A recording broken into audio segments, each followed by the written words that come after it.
네, 오늘 말씀의 제목은 하나님의 식탁, 하나님의 식탁이라는 제목으로 하나님의 말씀 증거하도록 하겠습니다. 여러분 유튜브 자주 보십니까? 네, 여러분 같이 사시죠? 유튜브와 함께. 네, 저를 보세요. 화면을 보지 말고 저를 보세요. 네, 저를 보세요. 네, 여러분 유튜브 자주 보십니까? 이거 보지 말고 저를 보세요. 네, 날 보라고. 이렇게 내 눈을 맞추세요. 네, 여러분 유튜브 자주 보십니까? 어떤 채널들을 주로 보십니까? 여러분은 유튜브 채널 중에 여러 가지 보시겠죠. 네, 뭐 다 달라요. 보니까 각계 사람마다 다 다른 것 같습니다. 저는 자주 보는 유튜브 채널 중에 힙합 레이블 채널인 AOMG 채널을 되게 지금 자주 봐요. 그럼 혹시 AOMG 들어보셨습니까? 네, AOMG 여러분, 네, 박재범 아십니까? 박재범? J-Park? J-Park. 여러분 가서 검색해 보세요. 엄청 이렇게 마른 사람이 근육이 되게 막 있는 그 래퍼가 하나 있어요. 근데 이 AOMG라는 그 힙합 레이블에 그 박재범이라는 사람이 이걸 설립했고 그 수많은 아티스트들이 함께 하고 있습니다. 대표적인 아티스트가 그 사이먼 도미닉 들어보셨습니까? 로꼬, 네, 그리고 그레이 하나 나오잖아요. 그 음악 나올 때 그레이 하는 그 그레이가 이 그레이예요. 그리고 네, 최근에 이하이가 합류했어요. 이하이. 네, YG를 떠난 이하이가 간 곳이 어디냐면 AOMG예요. 네, AOMG 갔어요. 그래서 이게 되게 이제 화제가 좀 됐었습니다. 왜 뭐가 매력이 있을까 이렇게 생각이 좀 들더라고요. 근데 AOMG 아티스트 중에 그 후디라는 가수가 있습니다. 여러분 혹시 들어보셨어요? 후디? 네, 후디는 잘 못 들어보셨을 거예요. 근데 제가 좀 개인적으로 되게 좋아하는 가수입니다. 이렇게 독특해요. 근데 이 후디가 음악 채널인데 좀 독특한 시도를 하나 합니다. 뭐냐면 그 AOMG 아티스트를 초대해서 밥을 해 먹여요. 다 음악 채널의 유튜브 채널인데 모여서 밥을 해줘요. 그 후디가 밥을 해줘서 그 사람들이랑 밥 먹으면서 대화하는 채널을 만들었습니다. 그래서 이름하여 후디의 요리 모음집. 네, 후디의 요리 모음집이라는 채널을 이렇게 개설했습니다. 그런데 게스트가 완전 화려했습니다. 첫 번째가 첫 회 사이먼 도미닉, 그리고 두 번째가 이하이와 소금, 그리고 세 번째에 그레이, 그다음에 네 번째 타임에 콘트쿠스트와 우원재 이렇게 나와가지고 막 대화를 하는 거예요. 이게 보면서 재밌게 봤습니다. 저는 개인적으로 요리 채널 되게 좋아하거든요. 근데 막 이렇게 먹방을 좋아하는 게 아니라 이제 맛있는 걸 먹고 사람들이 좀 편하게 이렇게 얘기하고 나누는 것들을 되게 좋아해요. 그런 종류의 채널들을 굉장히 좋아합니다. 이렇게 무식하게 먹는 건 사실 좀 제 취향은 아닌 것 같아요. 저렇게 먹는데 토하지 않을까? 약간 근데 그래도 뭐 신기하다. 뭐 이제 보면서 하나님 정말 위대하십니다라고 생각을 하지만 뭐 그렇게 보진 않아요. 근데 보면서 이 채널을 쭉 이 네 편의 채널들 보면서 어떤 생각이 들었냐면 이 사람도 우리가 다를 바 없구나. 그러니까 힙합 레이블에서 이런 아티스트 정도 하면은 1년에 적어도 몇 억에서 몇십억 이상은 수입이 되거든요.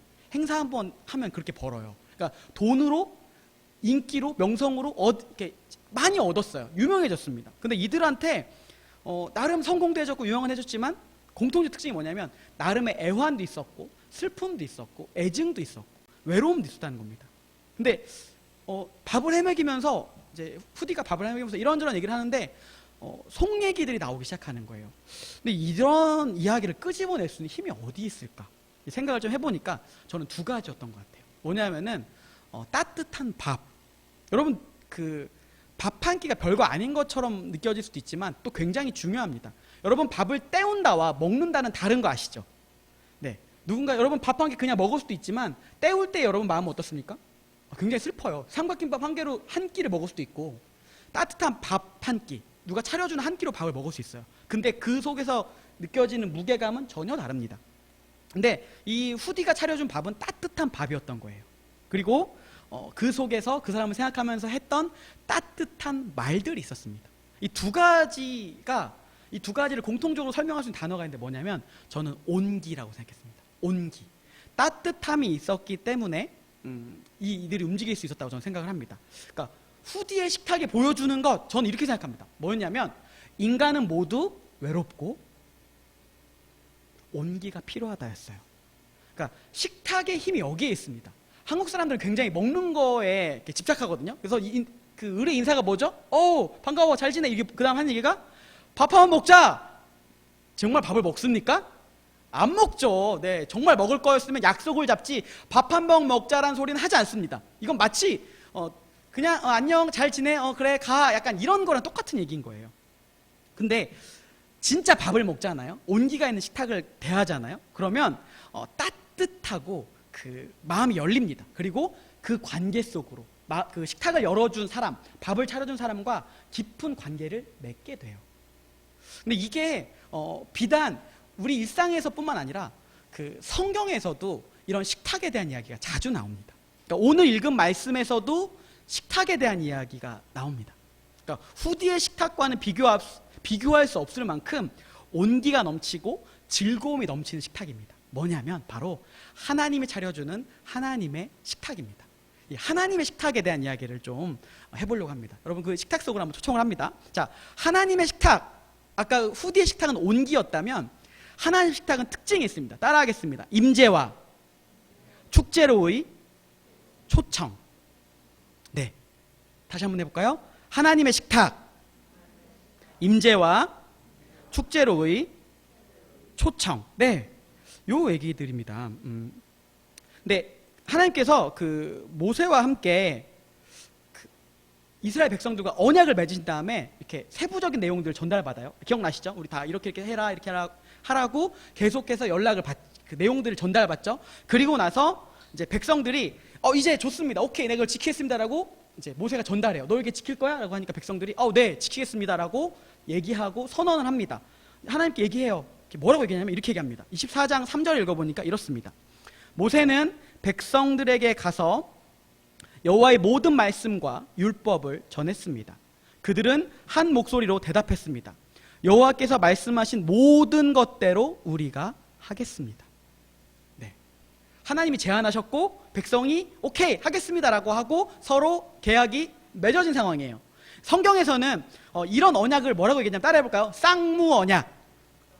네, 쌍무 언약이 뭐냐면 이렇게 막 여러분 생각하는 그런 무가 아니라 양쪽에 의무가 있다는 의미예요. 그러니까 양쪽 모두 다 지켜야 성립이 되는 언약, 약속이라는 뜻이에요. 그러니까 서로한테 의무가 있어요. 서로가 뭔가 그 의무를 지켜야 되고 상호 합의, 우리가 하겠습니다라고 하고 약속이 이루어진 것들이 쌍무 언약이라고 이야기하는 겁니다. 네, 이제 들었죠? 그러니까 이쪽에서도 오케이, 하나님 할래 하고 했더니 백성들이 오케이. 그러니까 어떻게 해요? 자, 그럼 이제 계약서 씁시다 하고 진짜 계약서를 이제 쓰는 순간이 나옵니다. 그 장면이 어디서 나오냐면 24장 4절부터 8절까지의 말씀입니다. 제가 한번 읽어보겠습니다. 잘 들어보세요. 그러자 모세는 여호와께서 말씀하신 모든 것을 기록했습니다. 모세는 다음 날 아침 일찍 일어나 산 자락에 제단을 쌓고 이스라엘의 12지파를 나타내는 돌기둥 12개를 세워 놓았습니다. 그러고 나서 모세는 이스라엘 젊은이를 보내 번제를 드리게 하고 여호와께 어린 소들을 화목제로 드리게 했습니다. 모세는 그 피의 절반을 가져다가 대접에 담고 남은 절반은 제단에 뿌렸습니다. 그러고 나서 모세는 언약책을 가져와 백성들에게 읽어 주었습니다. 그러자 백성들은 여호와께서 말씀하신 모든 것대로 순종하겠습니다라고 대답했습니다. 또 모세는 피를 가져다 백성들에게 뿌리며 이것은 여호와께서 이 모든 말씀에 따라 너희와 세우신 언약의 피다라고 말했습니다. 모세는 12지파를 계약서를 쓰는 방식이 이런 거예요. 12지파를 상징하는 돌기둥 12개를 세웁니다. 그리고 짐승을 잡아서 짐승을 태우고 제사를 지내요. 그리고 그 짐승을 잡았을 때 나왔던 피를 모아가지고 반은 그 12돌 세운 그 제단 쪽에 뿌려요.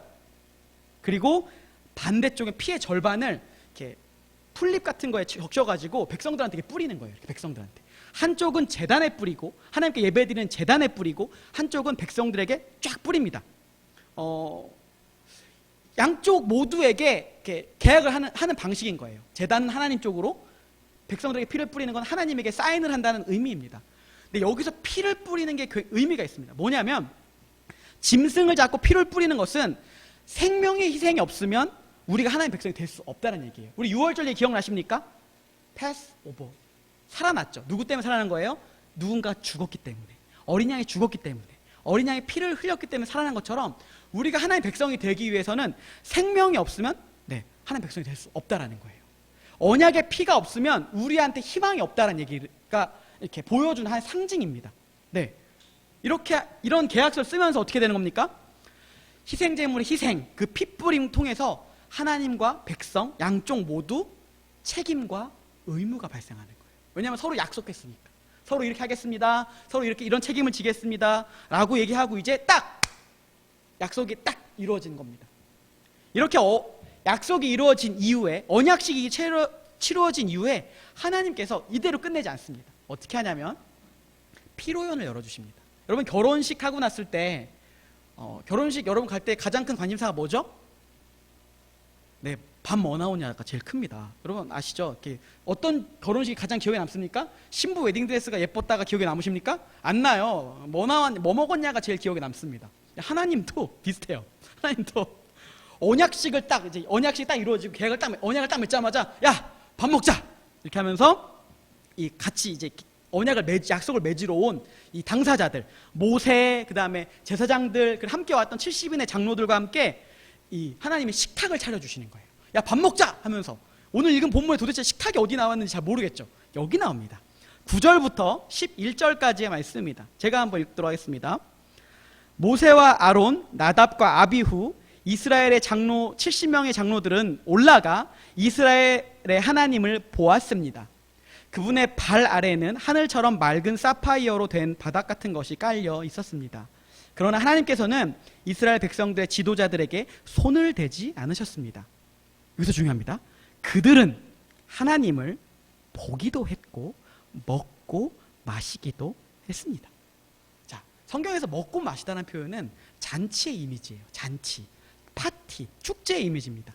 하나님이 차려주신 그 식탁, 그 잔치, 파티에 참여한 지금 모습인 겁니다. 특징이 있습니다. 특이한 점이 있어요. 보시면 뭐가 나와 있냐면 오늘 여기에 하나님이 손대지 않았습니다라고 표현을 씁니다. 하나님이 손대지 않았습니다. 이게 무슨 뜻이냐면 하나님이 이렇게 왔는데 죽이지 않아요 이러는 거예요. 이게 하나님 같이 밥 먹는데 하나님이 안 죽여, 밥 먹어 이렇게 얘기하는 겁니다. 되게 섬뜩하죠. 근데 왜 이러냐면 구약 성경에 보면 우리가 알 수 있습니다. 구약 성경에서는 하나님의 실체를 본 사람들은 죽었어요. 왜냐하면 인간과 하나님과 존재는 완전 다른 존재이고, 인간은 거룩하신 하나님의 존재 앞에, 인간은 죄인인 인간은 그 하나님을 보는 순간 죽게 돼 있는 거예요. 그래서 다들 막 선지자들이 하나님의 임재를 봤을 때, 하나님을 경험했다고 했을 때 아, 망했다라고 얘기했던 게 그것 때문이에요. 나 이제 죽겠네, 망했네, 이런 생각 때문인 거예요. 근데 하나님이 이렇게 얘기하시는 겁니다. 오늘 그 장면인데 안 죽여, 밥 먹어, 괜찮아, 밥 먹어, 이 얘기하는 겁니다. 왜 그게 가능한가? 왜냐하면 하나님이 이제 너희는 이제 내 백성이니까 너랑 나랑 만나고 너랑 나랑 함께 해도 괜찮아, 너는 내가 받아들여준 존재야 라는 의미인 거예요. 여기에 뭐가 있냐면 이 하나님의 식탁 속에서 그 하나님의 이 백식탁은 하나님의 백성이 누리는 복을 얘기하는 겁니다. 네, 이렇게 하나님을 식탁에 초청하는 거예요. 너 이제 내 백성이지? 내가 같이 밥 먹고 얘기하자. 이거는 하나님 우리한테 뭘 보여주시는 거냐면 두 가지를 보여주시는 겁니다. 따라하겠습니다. 하나님의 식탁, 우리를 임재와 축제 속으로 우리를 초청하십니다.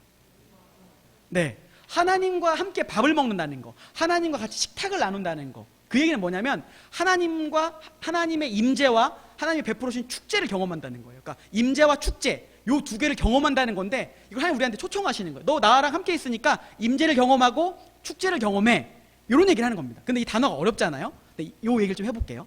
무슨 뜻이냐면 임재란 단어는 이런 뜻입니다. 하나님이 우리와 함께 하신다, 이 뜻이 임재라는 뜻입니다. 근데 이게 뭐냐면 우리 삶으로 좀 풀어서 설명하면은 우리 일상 가운데에 의지할 대상이 하나님이 되는 것이 하나님이 임재한다라는 거예요.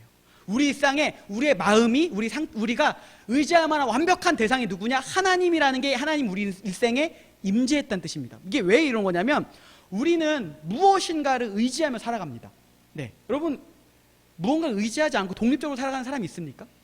아무도 없습니다. 사람은 누구나 의지하며 살아갑니다. 무엇인가를 누구에게나 의지하며 살아가요. 다만 대상이 바뀔 뿐입니다. 근데 여러분에게 하나님과 같은 위치에 있는 것이 있습니다. 그게 뭐냐면 여러분이 가장 많은 일상에서 가장 많이 의지하고 가장 많은 가치를 부여하고 그 안에서 가장 많은 안정감을 누리는 것들이 있지 않습니까? 누군가에게는 친구일 수도 있고, 누군가에게는 돈일 수도 있고, 누군가에게는 부모님일 수도 있고, 누군가에게는 자녀일 수도 있습니다. 그것이 나에게 가장 우선순위라면, 1등이라면, 하나님과 같은 위치에 있다면 그것은 나에게 하나님입니다. 근데 하나님이 이런 것들에 대해서 얘기하시는 거예요. 이집트에서도 그런 걸 봤거든요. 하나님의 안정감이 아니라 하나님을 의지할 게 거기에 있는 힘을 의지할 게 아니라, 권력을 의지할 게 아니라 하나님을 의지해라고 이스라엘 백성들을 끄집어내신 거예요. 우리도 마찬가지입니다. 그러니까 그 풍요로운 삶, 권력, 이게 전부다라고 사실 얘기하고 살거든요. 이 세상 속에서 우리의 삶 가운데 아등바등하면서 갖고 살잖아요. 그걸 대표적으로 보여주는 지표가 뭡니까? 부동산이에요.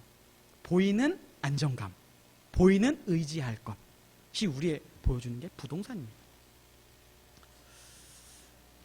근데 하나님이 여기에 반론을 제하시는 거예요. 그것이 너희의 진짜 안정감이 아니야 라고 얘기합니다. 왜 이러냐면, 잘 보세요. 이스라엘 여정이 지금 이렇게 잔치를 베풀고 뭔가 식탁을 베풀어 주긴 했지만 이스라엘 백성들이 지금 편안한 상태입니까? 이 이후의 여정도 순탄하지 않습니다. 만만하지 않아요. 추위와 더위와 물의 부족과 목숨의 위협들이 계속 있는 상황들이에요. 그들이 그럼 무엇을 가지고 안정감을 살겠어요? 하나님이에요. 그 한치 앞도 알 수 없는, 아직 아무것도 결정되어져 있지 않는, 그 뒤에가 아직 알 수 없는 그 불확실성에서 하나님이 그들의 안정감이 되어주시겠다라고 말씀하신 겁니다. 그게 임재예요. 그래서 하나님 뭘 보여주십니까? 낮에는 구름기둥, 밤에는 불기둥. 하나님의 백성이 하나님 이걸 의지하면서 내가 너희와 함께하고 있다는 걸 보여주는 게 하나님 백성한테 베풀어 주시는 복이라는 겁니다. 자, 두 번째, 축제에 대해서 얘기를 좀 해보겠습니다. 축제, 따라하겠습니다. 축제, 내면에서 외면으로 뿜어져 나가는 힘. 예, 여러분 혹시 축제 가보셨습니까? 축제 가면 보통 우리가 생각하는 이미지는 어떤 이미지가 있습니까? 즐기고 소리 지르고 뭐 방방 뛰고 기뻐하고 이런 이미지가 대부분의 축제입니다. 이렇게 생각해 보십시오. 여러분, 축제가 왜 즐겁죠? 그 생각 안 해보셨습니까? 내 마음이 지금 되게 굉장히 슬픈데 축제를 가면 축제가 즐거울까요? 그렇지 않습니다.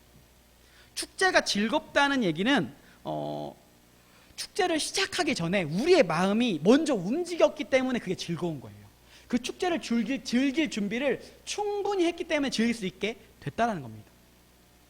그 오늘 본문에서 나온 이 식탁이 사실은 이 먹고 마시는 이미지가 축제 이미지예요. 하나님의 임재, 하나님이 같이 계시는 속에서 먹고 마시고 마음이 즐거운 상태를 먼저 보여주는 게 오늘 축제입니다. 근원이 어디 있겠어요? 마음에 있는 거예요. 하나님을 만난 경험. 하나님을 지금 만났잖아요. 경험했잖아요. 이들이 하나님의 말씀을 만나고 하나님 실체를 경험했잖아요.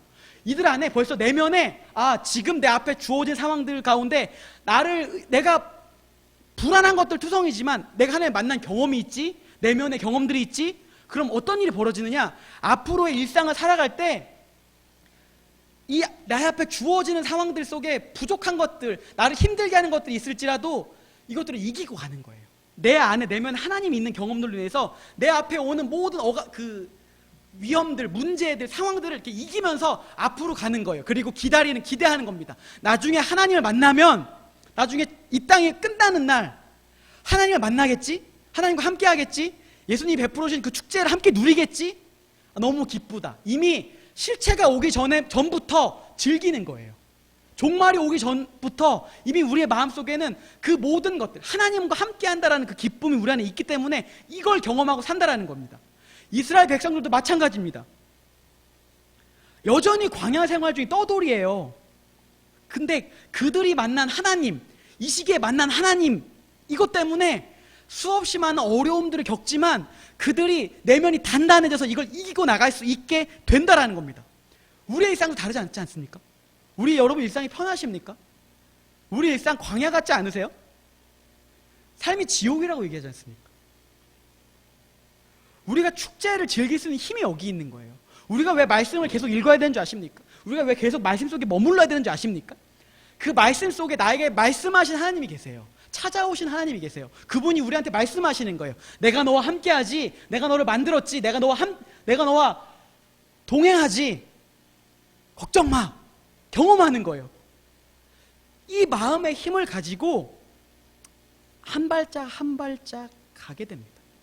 반대는 어떤 상황인 줄 아십니까? 우리 안에 그런 경험이 없잖아요. 우리가 축제를 못 누리잖아요. 그럼 하나님의 깊은 임재 속에 우리 안에 들어가면서 축제를 이렇게 누리게 되는 거예요. 내면에 하나님의 임재가 가득해지면 우리 마음이 축제가 되고 일상이 축제가 되는 거예요.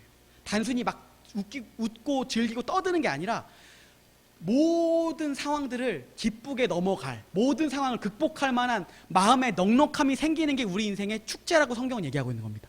반대인 사람 생각해 볼까요? 마음에 아무것도 없는 사람 어떡할까요? 외부로부터 가치 있다고 하나님과처럼 여기는 것들이 우리 안에 들어옵니다. 그렇게 해서 찾아봐요. 근데 그 안에 만족이 있습니까? 없죠. 그럼 공허해지죠. 그럼 마음이 어떻게 돼요?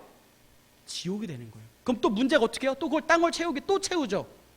그럼 계속 그렇게 채우다가 내 마음이 결국 병들어 죽는 게 우리의 일상입니다. 죄가 지옥이 다른 게 지옥이 아닙니다. 우리의 마음이 그런 식으로 계속 하나님 외에 다른 것들로 그 임재를 추구하며 살다가 망하는 것이 지옥이라는 거예요. 근데 예수 믿는 사람은 그게 다르다는 얘기예요. 하나님이 베풀어 주신 그 진짜 축제를 누리며 사는 삶이라는 겁니다. 생각만 해도 너무 좋지 않습니까?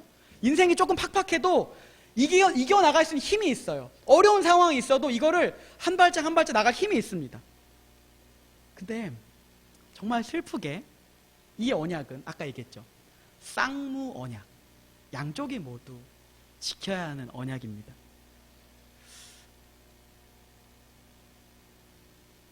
중보자, 모세가 이것들을 중간에 대리자로 섰지만 모세도 흠이 있는 인간이었고 재물도 일시적이었고 그 모든 것들이 하나님 앞에 흠이 있는 것들입니다. 사실 하나님이랑 계약을 맺으려면, 언약을 맺으려면 다 흠 없는 것들로 드려야 되는데 다 흠투성인 것들이에요. 심지어 인간은 그 모든 것들을 깨트립니다. 근데 우리가 착각하고 있는 게 있어요. 우리가 우리의 힘을 노력해서 하나님의 식탁으로 들어갈 수 있다고 생각할 수도 있어요. 우리가 하나님 앞에 그런 식탁으로 초청받을 만한 존재가 될 수 있다고 노력하면 될 수 있다고 생각하는 것들이 있습니다. 말씀대로 살아보려고 노력도 하고요. 마음을 수양하기도 해요. 근데 실패합니다. 그게 해보면 알아요. 여러분 말씀대로 살려고 노력할 때 잘 되십니까? 그게 내가 이 말씀을 읽어야지만 하나님의 식탁에 들어갈 수 있다고 생각해 보세요. 이 말씀을 읽고 말씀대로 꼭 살아야지만이 하나님의 베풀어 주신 임재와 축제를 누릴 수 있다고 생각해 보세요. 가능하겠습니까? 못해요, 여러분. 여러분 마음이 이미 그렇게 할 수 없습니다. 왜 그러냐면 그걸 지킬 수 있는 사람이 아무도 없기 때문입니다. 하나님의 식탁에 우리가 들어가기 위해서는 약속을 완벽하게 지킬 사람이 필요하고요. 이 모든 것들을 중재해줄 완벽한 중보자가 필요하고요. 그리고 그걸 희생해야 할 완벽한 재물이 필요한 상황인 거예요. 근데 이 모든 것들이 불완전한 계약이었습니다. 언약이었습니다. 약속이었습니다. 이 약속을 보면서 기다리셔야 되는 거예요. 이 약속이, 하나님 베풀어 준 약속이 너무 좋은데 뭐가 좀 불완전하네? 그러면 이 약속이 나중에 어떻게 완전해질 것인가? 어떻게 이게 완성될 것인가에 대한 것들을 기대하셔야 됩니다. 우리 이것들을 이제 완성하게 하시는 분에 대한 이야기를 좀 해보도록 하겠습니다. 예수님에 대한 이야기를 좀 해보도록 하겠습니다. 따라하겠습니다. 예수님, 우리를 하나님의 식탁으로 초청하시는 분. 네. 여기서 예수님에게 왜 나오냐라고 얘기할 때 아까 얘기했죠. 하나님의 임재와 마음의 축제를 누리는 게 하나님의 식탁에 초청받은 사람이라고 얘기했죠. 근데 우리 이게 못 누리고 사는 사람들이 우리 일상의 대부분입니다. 여러분 다 그래요. 예수 믿지 않는 사람들 속엔 다 그렇습니다. 근데 이걸 대표적으로 잘 얘기해주는 본문이 있습니다. 어디냐면 누가복음 19장에 보면 우리가 잘 아는 삭개오에 대한 이야기가 나옵니다. 삭개오 하면 어떤 사람이냐면 모든 사람들이 싫어하는 로마의 하수인이고요. 세무 공무원입니다. 세금을 부당하게 걷는 매국노인 거예요. 그러니까 당시 사람들이 볼 때 삭개오는 어떤 사람이냐면 하나님의 식탁에 멀어져 있는 사람. 그 마음속에 하나님의 임재와 마음의 축제가 없는 사람이라고 사람들이 단정지어 말한 사람이 누구냐면 대표적인 사람이 삭개오 같은 사람인 거예요. 네. 어느 누구도 그 사람을 하나님의 식탁에 참여할 수 있다라고 생각하지 않습니다. 오히려 그런 삭개오를 보면서 조금 더 도덕적으로 우월한 자신의 행동을 보면서 내가 삭개오보다 좀 나으니까 난 하나님의 식탁에 참여할 수 있어 라고 사람들은 그저 착각할 뿐입니다. 얼마나 아이러니한 상황이에요. 근데 잘 보십시오. 삭개오는 누구보다 하나님의 식탁을 갈망했던 사람, 원했던 사람이에요. 왜 그러냐면 누구보다 자신의 삶에 하나님의 가득한 임재가 있어서 돈과 권력의 임재로 사는 게 아니라 하나님이 만들어주는 그 임재, 그리고 외부에서 오는 그 축제 같은 것들이 들어오는 게 아니라 하나님으로 인해서 생긴 내면의 힘으로 일상을 살기 원했던 거예요. 그러니까 그 사람이 위협을 무릅쓰고 어떻게 합니까? 나무 위로 올라가잖아요. 나무 위로 올라가서 내 내면 안에 있는 이 불안함들, 내 외부를 둘러싸고 있는 불완전한 축제들 속에서 저분이 나를 건져줄 뿐인가? 저분이 나를 하나님 식탁으로 초청할 뿐인가? 하는 의문을 가지고 올라갔던 거예요. 용기 있는 행동입니다. 근데 예수님이 이 삭개오를 쳐다보십니다. 누가복음 19장 5절의 말씀인데요. 제가 읽어드리겠습니다. 예수께서 그곳에 이르셨을 때 위를 올려다보며 삭개오에게 말씀하셨습니다. 삭개오야, 어서 내려오너라. 내가 오늘 내 집에서 묵어야겠다. 예수님의 시선이 지금 어디에 있습니까? 삭개오에게 있습니다. 그를 올려다보십니다. 이렇게. 삭개오는 어떻게 하고 있죠? 훔쳐보고 있습니다. 근데 예수님이 훔쳐보고 있는 삭개오를 예수님이 그냥 지나가듯 보는 게 아니라 올려다보세요. 어떻게 보시는 겁니까? 집중해서 보고 계신 거예요. 그에게. 예수님은 그 삭개오의 갈망을 아셨습니다. 그래서 내려오라고 얘기했습니다. 하나님이신 예수님이 자신의 식탁으로 삭개오를 초청하시는 거예요. 너 와. 내가 알아. 네 마음에 하나님이 없지? 네 마음속에 하나님 없어서 죽을 것 같지? 외부에서 자꾸 네 속에 지옥 같지? 내가 네 마음 알아. 내가 식탁 열어줄게. 와. 예수님 초청하시는 겁니다. 예수님으로 인해서 하나님의 부재와 마음의 지옥 속에 살고 있던 삭개오에게 무엇이 맺냐면 하나님의 임재와 마음의 축제가 임한 거예요. 예수님의 그 초청 한 번으로. 다시 한번 얘기합니다. 예수님으로 인해서 삭개오는 하나님의 부재와 마음의 지옥 속으로 살고 있었습니다. 근데 예수님의 초청으로 인해서 그에게 하나님의 임재와 마음의 축제가 임한 거예요. 네, 이것을 위해서 예수님 오셨습니다. 왜 이게 가능합니까? 예수님 그분이 원래 완벽한 하나님의 임재를 누리며 살던 분이에요. 성부, 성자, 성령 세 분이 서로를 너무 완벽하게 즐거워하면서 서로의 임재를, 서로의 함께함을 보면서 서로를 의지하면서 서로를 기뻐하면서 완벽하게 사시던 분이 그분 예수님이세요. 또한 서로를 보면서 서로 축제를 누리고 계셨어요. 서로를 보면서 너무 기뻐하셨습니다. 그분이 예수님이세요. 그런데 그분이 우리를 이 속으로 자기가 누리고 있는 것들로 우리를 끌어들이기 위해서 자신은 그 지옥 속으로 들어가신 거예요. 완벽한 임재가 있으시고 완벽한 축제를 누리고 계셨던 예수님이 자기 스스로 하나님의 부재와 지옥 속으로 자신의 삶을 던지셨습니다. 이 십자가의 비밀입니다. 십자가에 달리셨을 때 예수님의 절규, 외침, 무엇의 절규입니까? 몸의 절규입니까? 맞습니다. 몸의 절규이기도 합니다. 더 큰 절규는 무엇인 줄 아십니까? 하나님이 외면하신 순간, 하나님의 임재가 없어지는 순간, 하나님이 버린 순간, 예수님이 그것들을 하나님의 식탁에서 떨어져 나가는 순간이 예수 그리스도의 십자가의 순간이라는 거예요. 예수님이 원래 인간이 치러야 할 그 대가를 다 치르셨다는 거예요. 그래서 어떤 일이 벌어집니까? 아무도 지키지 못했던 하나님과의 언약을 완벽한 사람으로 예수님 오셔서 그 약속을 다 지키셨습니다. 한 번도 죄를 짓지 않고 마음으로도 죄를 짓지 않고 완벽한 사람으로서의 삶을 예수 그리스도가 사셨습니다. 완전한 하나님이시고 완전한 사람이시기 때문에 양쪽 모두를 서로의 사정을 다 아시고 완벽한 중재자가 되셨습니다. 그분은 완벽한 중보자십니다. 모세보다 뛰어난 완벽한 중보자이십니다. 아무 흠도 없으신 그분이 스스로 제물이 되셔서 하나님께 드리는 완벽한 제물이 되셨습니다. 흠도 없고 아무 문제 없는 그분이 제물이 되셔서 단 한 번의 제사로 이 모든 언약을 완벽하게 이루셨습니다. 예수님이 그 계약, 그 언약, 그 약속의 사인을, 우리가 못 지킨 사인을 예수님이 다 이루신 거예요. 다 이루셔서 초청장을 받은 걸 가지고 우리에게 오시는 겁니다. 내가 하나님의 초청장을 받아왔어. 내가 하나님의 부재 속에, 마음의 지옥 속에 빠져서 너희들이 치료할 걸 다 치르고 하나님의 초청장을 이제 갖고 왔어. 너희도 이제 내 임재를 누려. 하나님의 임재를 누려. 나 때문에 그 마음에서 뿜어져 나오는 그 축제를 누릴 수 있게 됐어. 와, 초청하는 겁니다. 다른 게 전도가 아닙니다. 여러분, 전도하라고 뭐 어떤 얘기들 많이 하잖아요. 다른 게 전도가 아닙니다. 사람들이 여러분의 무엇에 집중하는 줄 아십니까? 여러분이 일상 가운데 누리는 하나님의 임재를 보며 집중합니다.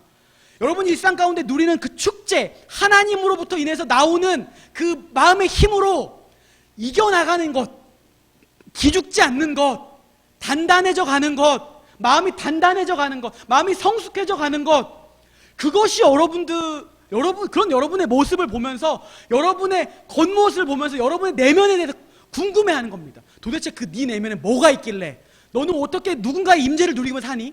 너는 어떻게 그렇게 일상 가운데 축제를 누리며 사니라고 얘기하는 겁니다. 이게 복음의 능력입니다. 증명하지 않아도 됩니다. 그저 그렇게 누리며 사는 것들로 가능합니다. 왜? 예수가 우리 인생 가운데 축제로 초청하셨기 때문입니다. 말씀 정리하겠습니다.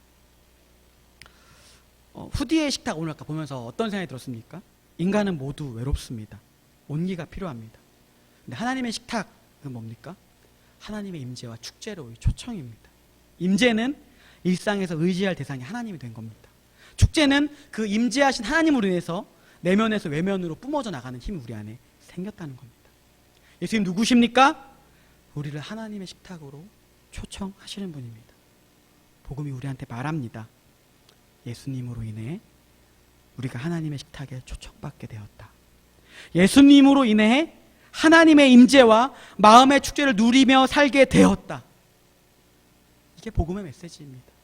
이것을 누리며 살아가는 한 주가 되기를 소망합니다. 기도하겠습니다.